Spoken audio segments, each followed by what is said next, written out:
ఆంధ్రప్రదేశ్ ముఖ్యమంత్రి వైఎస్ జగన్మోహన్ రెడ్డికి మెగాస్టార్ చిరంజీవి భారీ షాక్ ఇచ్చారని, చిరంజీవి నారా వారి అబ్బాయికి మద్దతు తెలుపుతున్నారు అంటూ కూడా ఒక వార్త ఇప్పుడు సోషల్ మీడియాలో చక్కర్లు కొడుతున్న నేపథ్యంలో ఈ అంశానికి సంబంధించి మనతో మాట్లాడేందుకు టీడీపీ అధికార ప్రతినిధి సూర్యదేవర్ లత గారు మనతో ఉన్నారు. లత గారితో మాట్లాడు. లత గారు నమస్తే అండి. నమస్తే. లత గారు, ఆంధ్రప్రదేశ్ ముఖ్యమంత్రి జగన్మోహన్ రెడ్డికి మెగాస్టార్ చిరంజీవి భారీ జలక్కిచ్చారని, నారా వారి అబ్బాయికి మెగాస్టార్ చిరంజీవి మద్దతు తెలుపుతున్నారు అంటే కూడా ఒక వార్త ఇప్పుడు సోషల్ మీడియాలో చక్కర్లు కొడుతూ ఉంది. ఏంటి నారా వారి అబ్బాయికి చిరంజీవి గారి మద్దతు తెలపడం ఏంటి, జగన్మోహన్ రెడ్డికి మెగాస్టార్ చిరంజీవి గారు భారీ జలక్ ఇవ్వడం ఏంటి, అసలు ఏం జరిగింది అంటే ఏం చెప్తారు? ప్రతినిధి అని ఫస్ట్ ఒక మూవీ వచ్చింది 2014లో ప్రతినిధి నారా రోహిత్ గారు హీరోగా తెరకెక్కింది. సో దాన్ని కొంచెం డెవలప్ చేసి ఇప్పుడున్న రాజకీయ విధానాలు ఎలా ఉన్నాయి ఈ కోణం తీసుకొని ఇప్పుడు మళ్ళీ మూర్తి గారిని డైరెక్టర్గా పెట్టి TV5 మూర్తి గారిని డైరెక్టర్, ప్రముఖ జర్నలిస్ట్ని ఆయన్ని డైరెక్టర్గా ఫస్ట్ టైం ఎంటర్ అయ్యారు. ఓకే, అంటే నారా రోహిత్ గారు హీరోగా, మూర్తి గారు జర్నలిస్ట్ మూర్తి గారు డైరెక్షన్లో సినిమా స్టార్ట్ చేశారు. ఓకే, ప్రతినిధికి సీక్వెల్గా ప్రతినిధి 2 వస్తుందా? ప్రతినిధి 2 అనే మూవీని స్టార్ట్ చేశారు, కంప్లీట్ చేశారు. చేసిన దాన్ని టీజర్ ఓపెనింగ్ కోసం చిరంజీవి గారి దగ్గరికి వెళ్ళి ఓపెన్ చేయటం జరిగింది. అది టీజర్ కూడా చాలా బాగా వచ్చింది. ఆ టీజర్ చూసే చాలా బాగా ప్రజల్లోకి కూడా వెళ్తుంది, బాగా చచ్చిపోయింది. అంటే ప్రతినిధి 2 టీజరు మెగాస్టార్ చిరంజీవి గారి చేతుల మీదుగా ఈరోజు ఆవిష్కరించడం జరిగింది. ఓకే, ఆ టీజర్లో ఉన్న సబ్జెక్టే కానివ్వండి, కొన్ని 2-3 డైలాగ్స్ ఉన్నా కూడా అది ప్రజల్లో కూడా బాగా చచ్చిపోయింది. ఏంటంటే ఓటు వేయండి, ఓటు వేయలేని వాళ్ళు దేశాన్ని వదిలి వెళ్ళిపోండి, అది కూడా చేయలేని వాళ్ళు చచ్చిపోండి అని అన్నారు. అని అంటే ఏంటంటే సరైన పార్టీని, అంటే దేశం, అంటే వాళ్ళ ఉద్దేశం వేరు. అంటే మీరు కొంచెం అదేదో అన్నాడు లాస్ట్ మాట హార్ష్గానే అనుకుంటారు, కానీ చాలామంది నేను అంటే ఇన్ జనరల్గా నేను చెప్పే ఒకటే విషయం ఏంటంటే కొంతమంది ఓటు వేయటానికి కూడా రారు. సో ఈ ఓటు యువత కూడా కొంతమంది ఉన్నారు. ఇలా రాష్ట్రాభివృద్ధి కోసం, దేశాభివృద్ధి కోసం పాటుపడే వారికి ఓటు వేయండి, లేదా దేశం విడిచి పారిపోండి, అది కాకపోతే చచ్చిపోండి, మీ వల్ల ఉపయోగం లేదు అన్నట్లుగా ఒక డైలాగ్ ఉన్నట్లు తెలుస్తుంది. రాష్ట్రం అభివృద్ధి చెందలేదు. గత 5 సంవత్సరాలుగా మనం చూస్తే ఏపీలో రాష్ట్రం ఎంత దిగజారిపోయింది అంటే, ముందు ఒక రూట్ వరకు కొంచెం వరకు నారా చంద్రబాబు నాయుడు గారు రైతుల దగ్గర 33,000 ఎకరాలే కానివ్వండి, కియా లాంటి కంపెనీలే కానివ్వండి, పోలవరం కొంచెం కంప్లీట్ చేయటమే కానివ్వండి, కొన్ని కంపెనీస్ రావడానికి కొన్ని మద్దతు తెలిపటం కానివ్వండి, ఇవన్నీ ఒక స్ట్రక్చర్ అంటూ రెడీ చేసుకుంటూ వచ్చిన తర్వాత, కొంచెం ప్రిపేర్ అయిన తర్వాత ఎలక్షన్స్ రావటం కానివ్వండి, దానిలో ఒక ఛాన్స్ అని ప్రజలు నమ్మి మోసపోయి ఓటు వేయటం జగన్మోహన్ రెడ్డికి.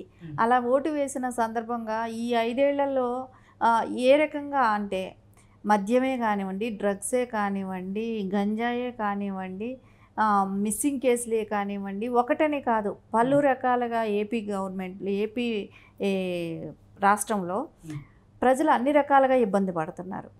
సో దాన్ని కొంచెం బేస్ చేసుకొని ఒక పొలిటికల్ మూవీ చేస్తే ఎలా ఉంటుంది, ఒక డెవలపింగ్కి నాన్ డెవలపింగ్కి డిఫరెన్స్ ఏంటి, డెవలప్ అవ్వాలంటే ఏం చేయాలి అనే ఒక అంశాన్ని తీసుకొని ప్రతినిధి 2 అనే మూవీ చేయటం కూడా జరిగింది. సో దానిలో కూడా కొంతమందికి అనిపించవచ్చు, ఎందుకు అంత హార్ష్గా చచ్చిపోండి అని చెప్పారు అని. అంటే నిజమే, దేశానికి ఉపయోగపడిన వాళ్ళం ఎందుకు అట్లీస్ట్ ఏమీ చేయకపోయినా కూడా వచ్చి ఓటంటూ వేయాల్సిన బాధ్యత అయితే ప్రతి పౌరుడికి ఉంటుంది. కొంతమంది ఓటు కూడా వేయరు.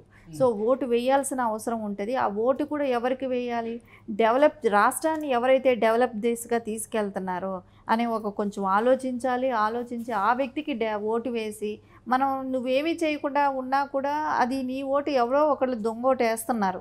సో ఆ అవకాశం ఇవ్వకుండా ఎవరు ఓటు వాళ్ళు వేసి మనం దేశానికే కానివ్వండి, రాష్ట్రానికే కానివ్వండి, మనమంతు బాధ్యత మనం నెరవేర్చుతాం అనే ఒక చిత్తశుద్ధితో ఆయన చేసిన ఈ ప్రయత్నాన్ని, ఆ డైలాగ్ అర్థం కూడా అంతే. సో మన ఓటు పనికొచ్చే విధంగా యూజ్ చేద్దాం, రాష్ట్రానికే కానీ దేశానికే కానీ పనికి రావాలి అనే ఒక ఉద్దేశంతో ఆయన తీసుకున్న అంశం అది. సో అది ఖచ్చితంగా చాలా మంచి దానిలో మీనింగ్ ఉంది. చక్కగా ప్రజలు అందరూ కూడా దాని గురించి చాలా ఆలోచిస్తారని కూడా అనుకుంటున్నా. ఆ టీజర్లో మనం చూసిన ఆ డైలాగుని చూస్తే ప్రతి ఒక్కళ్ళు కూడా దాన్ని ఆలోచించాల్సిన విషయమే. అంత కన్వీనియంట్గా అర్థమయ్యే విధంగా చెప్పారు. ఎన్నికలకు ముందే ఈ టీజర్ని రిలీజ్ చేయడానికి కారణం ఏంటి? జగన్మోహన్ రెడ్డి ఆ పాలనని టార్గెట్ చేస్తూనే ఈ చిత్రం మొత్తం సాగిందా అంటే ఏం చెప్తారు? అలా అనుకుంటే చాలా మూవీస్ వచ్చాయి. ఆర్జీవీకి చేశాడు, ఇప్పుడు వివేకం వచ్చింది. సో ఇంకా తర్వాత ఎన్ని మూవీస్ వస్తాయో తెలీదు. సో రాజకీయాన్ని బేస్ చేసే దానికన్నా కూడా ఒక అర్థవంతమైన మూవీ. సో ప్రజలకు ఏం కావాలి ఈ టైంలో, ఒకవేళ వాళ్ళు ఆలోచించగలుగుతారా, దీన్ని చూసి దాన్ని మనకి ఏది కావాలనేది వాళ్ళకి ఒకటి మెసేజ్ ఇద్దాము అనే ఒక ఉద్దేశం. అంటే ప్రతినిధి 1లో వ్యవస్థలో ఉన్నటువంటి లోపాలను చూపించేటువంటి ప్రయత్నం చేశారు. అలాగే అవినీతిని కూడా చూపించేటువంటి ప్రయత్నం చేశారు. మనం పెట్రోల్ కొట్టించుకుంటే ఒక లీటర్ మీద ఎగ్జాంపుల్ 107 రూపాయల 50 పైసలు ఉంటే మిగతా 50 పైసలు తిరిగి ఇవ్వరు అనేటువంటి ఇటువంటి సున్నితమైన అంశాలను కూడా చాలా క్లుప్తంగా తెరకెక్కించారు ప్రతినిధి సినిమాలో. ఈ ప్రతినిధి 2లో కూడా అటువంటి అంశాలు ఉండే అవకాశం ఉందా అంటే ఏం చెప్తారు? ఖచ్చితంగా ఇది ఆ ట్రైలర్ చూస్తే మనకు అర్థమయ్యేది ఏంటంటే అందరూ ఓటు వినియోగించుకోవాలి, సమర్థవంతమైన పాలన ఎవరైతే చేస్తారో వాళ్ళకి మనం ఓటు వేయాలి, రాష్ట్రం డెవలప్ దిశగా తీసుకెళ్లే వాళ్ళకి ఓటు వేయాలి అనే మెసేజ్ స్పష్టంగా మనకు టీజర్లో కనపడుతుంది. సో ఓటు వేయని వాళ్ళ పరిస్థితి ఎలా ఉంటుంది అనే దానికి కూడా ఒక మీనింగ్ చెప్పారు. కాకపోతే అందరూ ఓటు వినియోగించుకోవాలనేదే మనకు ఆ టీజర్లో బాగా కనపడుతుంది. సమర్థవంతులైన వాళ్ళకి ఓటు వేయండి అనేది కూడా ఖచ్చితంగా దానిలో మెసేజ్ కనపడుతుంది. చాలా గ్యాప్ తర్వాత నారా రోహిత్ గారు మళ్ళీ నటిస్తున్నట్టున్నారు ఈ చిత్రంలో. కొంచెం సబ్జెక్ట్స్ దొరకటం కానివ్వండి, ఏది ఏమైనా కూడా కొంచెం మంచి సబ్జెక్టుతో తెర మీదకి రావాలనేది ఏ హీరోకైనా ఉంటుంది. సబ్జెక్టులు కూడా దొరకటం కష్టంగానే ఉంటుంది. రొటీన్ సినిమాలు చేయటం కన్నా భిన్నమైన సినిమాలు ఎంచుకున్నప్పుడు కొంచెం దాని మీద వర్కౌట్ చేయటం కూడా కొంచెం టైం తీసుకుంటుంది.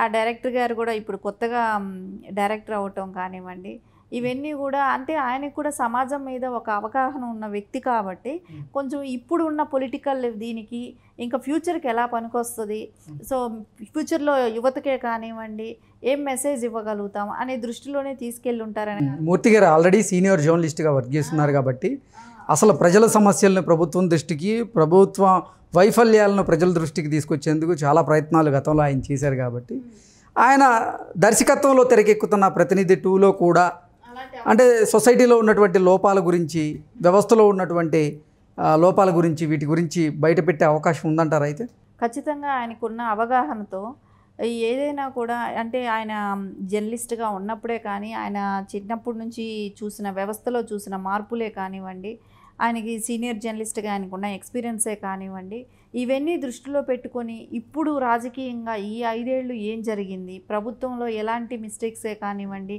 దాని మూలన జరిగిన నష్టమే కానివ్వండి, దాని మూలన మన ఏపీ గ్రోత్ కూడా ఆగిపోవటమే కానివ్వండి, ఇవన్నీ కూడా తీసుకొని దాని మీద అంశాలతోనే ప్రతినిధి 2 చేసినట్టే అనిపిస్తుంది. ఖచ్చితంగా అయితే దీని మూలన ఒక మంచి మెసేజ్ వెళ్తుంది అనేది అయితే, ఎందుకంటే ఆయనకు అభ్యుదయ భావాలు ఉన్న వ్యక్తి కాబట్టి మూర్తి గారు మంచి సబ్జెక్టే ఎన్నుకొని చేసి ఉంటారనుకుంటున్నాను. ఓకే అండి, థ్యాంక్ యూ.